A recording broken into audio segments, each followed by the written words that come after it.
यहाँ पे 13 में 8 जोड़कर 2 से भाग करिएगा, इसी को लिखिएगा आप 21/2, जिसका मान लिखिएगा 10.5 किलोमीटर पर आवर। अगर आपसे पूछा जाए कि स्पीड ऑफ करंट बताइए, तो डाउन स्ट्रीम में rate minus up stream rate by 2, मतलब 13 में से 8 घटा के 2 से भाग करेंगे, लिखेंगे 5/2, इसी को लिखेंगे 2.5 किलोमीटर पर आवर। बस यही चीज था।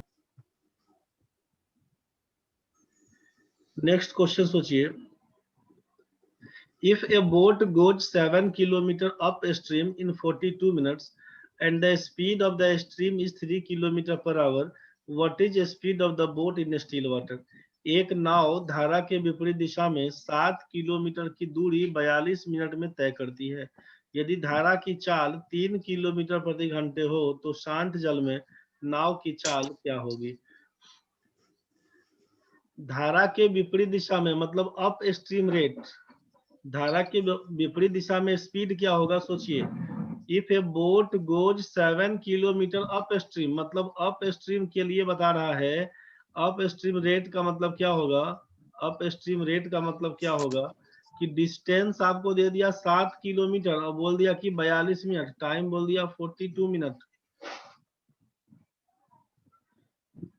स्पीड बराबर जानते हैं कि डिस्टेंस बाई टाइम होता है, तो डिस्टेंस कितना था?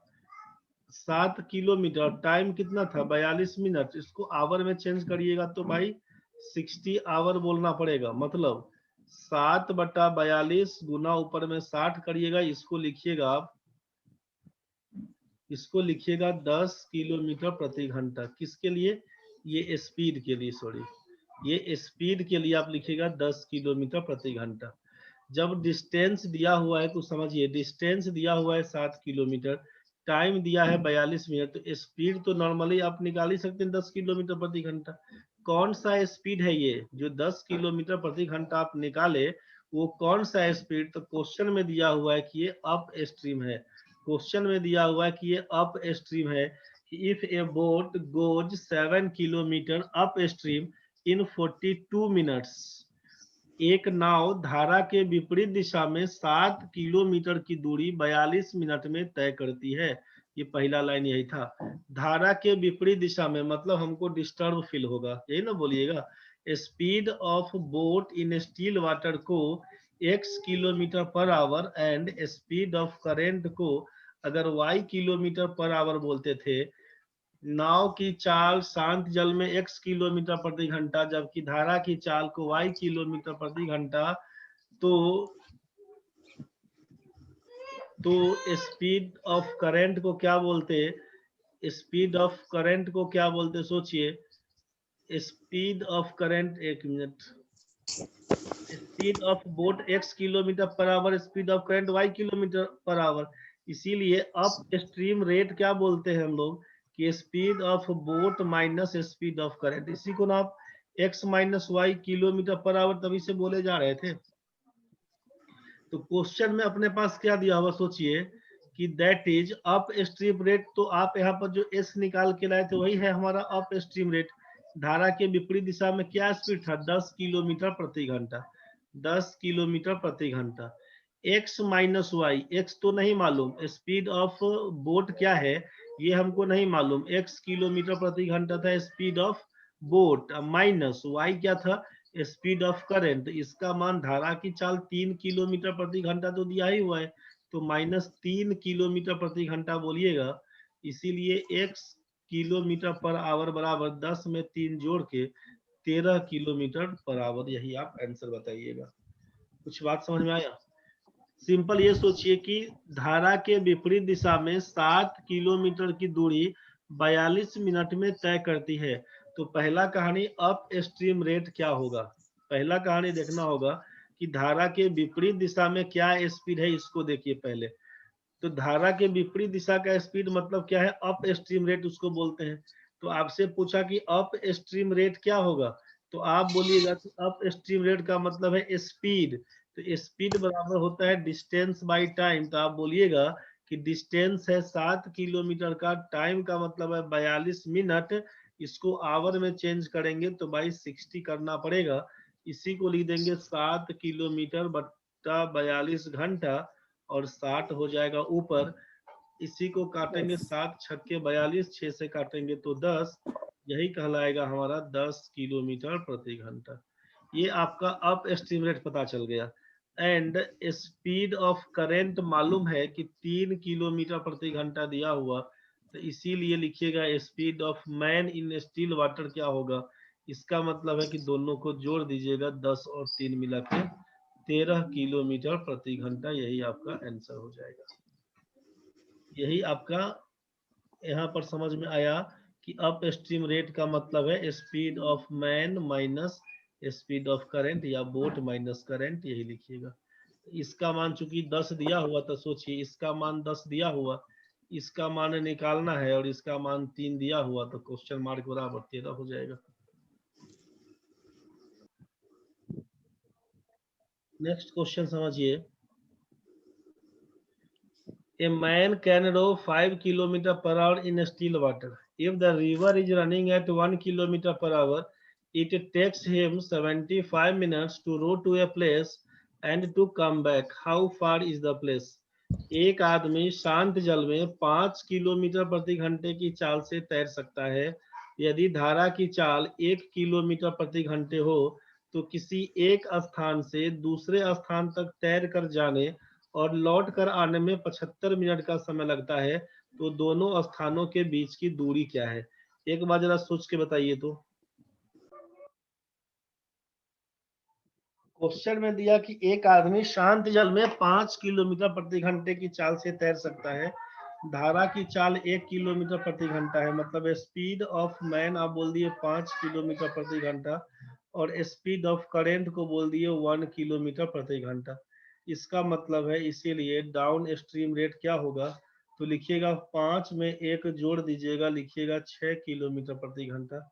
एंड अप स्ट्रीम रेट पूछेंगे तो 5 घटाओ 1 बराबर लिखिएगा 4 किलोमीटर प्रति घंटा। मतलब धारा की दिशा में जाइएगा तो 6 किलोमीटर प्रति घंटा, इसके विपरीत दिशा में आइएगा तो 4 किलोमीटर प्रति घंटा। आपसे कहा गया कि ए से बी की ओर पानी का फ्लो है, पानी का बहाव इसी दिशा में है, ऐसा ही बोलते हैं। तो इसका मतलब यहाँ पर लिखना होगा डाउन स्ट्रीम रेट इधर जाने का, और इसको लिखना होगा अप स्ट्रीम रेट जब इधर लौटना होगा। तो डाउन स्ट्रीम रेट कितना, तो भाई 5 और 1 मिला के 6 किलोमीटर प्रति घंटा, और अप स्ट्रीम रेट कितना, तो ये हो जाएगा 4 किलोमीटर प्रति घंटा। ए से बी का बीच का दूरी कितना था, मान लेते हैं डी किलोमीटर का दूरी है। तब तो आप बोले कि जाने आने में 75 मिनट का टाइम लगता है, जाने आने में 75 मिनट का टाइम, मतलब अकॉर्डिंग टू क्वेश्चन अगर हम बात करें, तो सोचिए कि ए से बी का दूरी है आपका डी किलोमीटर, स्पीड था 6 किलोमीटर प्रति घंटा, कितना देर लगेगा, टाइम बराबर डिस्टेंस बाई स्पीड बोलते थे, डी बाई 6 बोलिएगा according to question, D by 6 पकड़ लीजिएगा जाने का स्पीड, और लौटने का स्पीड कितना, तो बोलिएगा डी बाई 4, और ये मिला के 75 मिनट दिया हुआ है, आवर में चेंज करिएगा तो बाई 60 लिखना पड़ेगा। 6 और 4 कैल्शियम पकड़िएगा तो 12, यहाँ पर लिखिएगा 2d प्लस लिखिएगा 3d बराबर 15 से काटिएगा तो 5/4 हो जाएगा। इधर 5d बराबर लिखिएगा 5d बाई 12 बराबर लिखिएगा 5/4। यहाँ से सोचिए तो ये 5 ऊपर ऊपर कट जाएगा, 4 से कटेगा 3, d बाई 3 का मान 1, इसीलिए d का मान लिखिएगा 3 किलोमीटर। तो ए से बी के बीच का दूरी बताइए, तो आप बोलिएगा 3 किलोमीटर ही दूरी था दोनों स्थानों के बीच का, वही हमारा आंसर है। कुछ क्लियर हुआ भाई लोग? Yes sir. क्लियर हुआ? Yes sir. अच्छा चलिए ठीक है, तो इसको नोट आउट कर लीजिएगा, बाकी एक बार और देख लीजिए।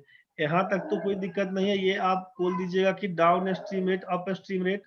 अब इस क्वेश्चन में क्या था कि ए से बी के बीच का दूरी को निकालना है, ए से बी के बीच का दूरी को निकालना है, ए से बी जाने में कितना स्पीड, तो बोलते हैं डाउन स्ट्रीम रेट काम करना पड़ेगा 6 किलोमीटर प्रति घंटे का, और इधर से बी से ए आएगा तो अप स्ट्रीम रेट काउंट होगा ये 4 किलोमीटर प्रति घंटा के हिसाब से होगा। यहाँ तक तो मालूम है।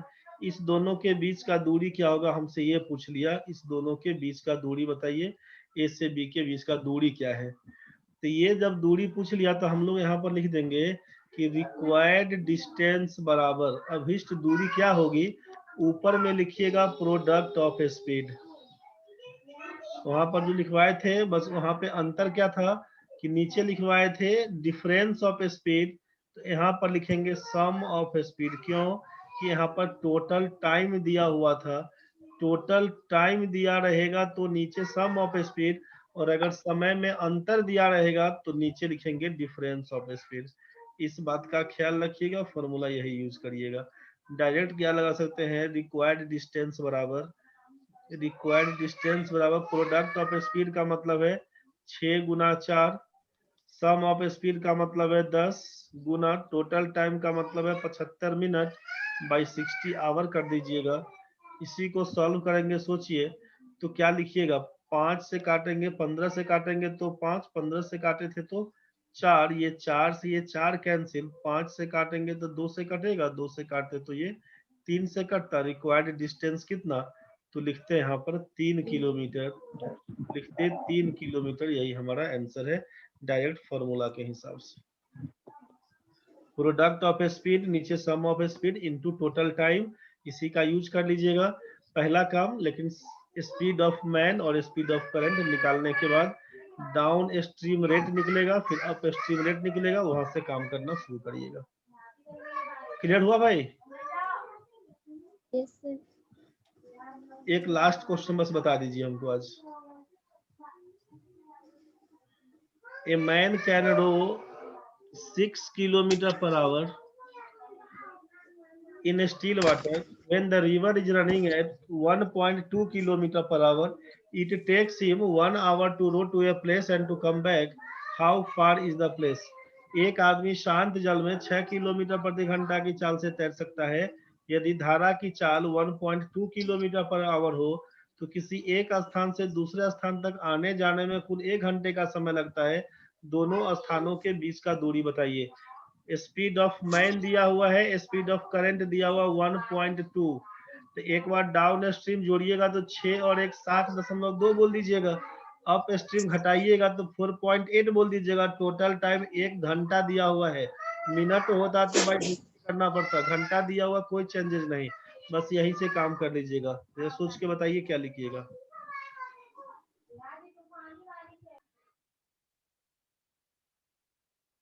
इस क्वेश्चन में क्या करेंगे बताइए। आपसे लिख दिया गया है कि speed of man in still water 6 kilometre प्रति घंटा, स्पीड ऑफ करंट आप बोल दिए 1.2 किलोमीटर पर आवर, ये आप बोल दिए थे। यहाँ से पूछ लेंगे कि इधर फ्लो है पानी का, उधर तैरिएगा, ए से बी के बीच का दूरी बोल देते हैं, तो डाउन स्ट्रीम रेट का मतलब क्या होगा, दोनों को जोड़िएगा तो 7.2 किलोमीटर पर आवर जब इधर तैरिएगा तब। अप स्ट्रीम रेट का मतलब इधर से आइएगा तो अप स्ट्रीम रेट क्या बोलिएगा, 6 में से 1.2 घटाइएगा तो 1.8 किलोमीटर पर आवर बोलना होगा आपको, समझ रहे हैं ना। मतलब एक बार डाउन स्ट्रीम रेट के लिए क्या लिखिएगा, डाउन स्ट्रीम रेट 6 में 1.2 ऐड करिएगा, और अप स्ट्रीम रेट वाले में क्या करिएगा, 6 में से 1.2 माइनस करिएगा, तो ये हो जाएगा 7.2 और ये हो जाएगा 4.8। ये तो समझना होगा। और जब यहाँ तक पता चल गया है तो फिर से दोनों के बीच का दूरी, तो रिक्वायर्ड डिस्टेंस क्या बोलेंगे, प्रोडक्ट ऑफ स्पीड, मतलब 7.2 इंटू 4.8, नीचे क्या बोलेंगे, सम ऑफ स्पीड। तो 7.2 में 4.8 ऐड करिएगा, 7 4 11, एक 12.0 का मतलब 12 लिखिएगा, इंटू सम ऑफ टाइम, तो 1 घंटा लगता है, आवर होता तब ना, मिनट होता तब ना 1/60 कर देते, घंटा में दिया हुआ कुछ नहीं करना है। अब 12 से काटिएगा तो 12 चौक 48, 0.4 से काटे तो 4 दूना 8, 7 चौक 28, 2.88 किलोमीटर, यही आपका अभिष्ट दूरी था आंसर। एक बार सबको ढंग से देखने का कोशिश करिएगा, समझने का कोशिश करिएगा, दिक्कत बुझाएगा तो बताइएगा, जो भी दिक्कत होगा बताइएगा।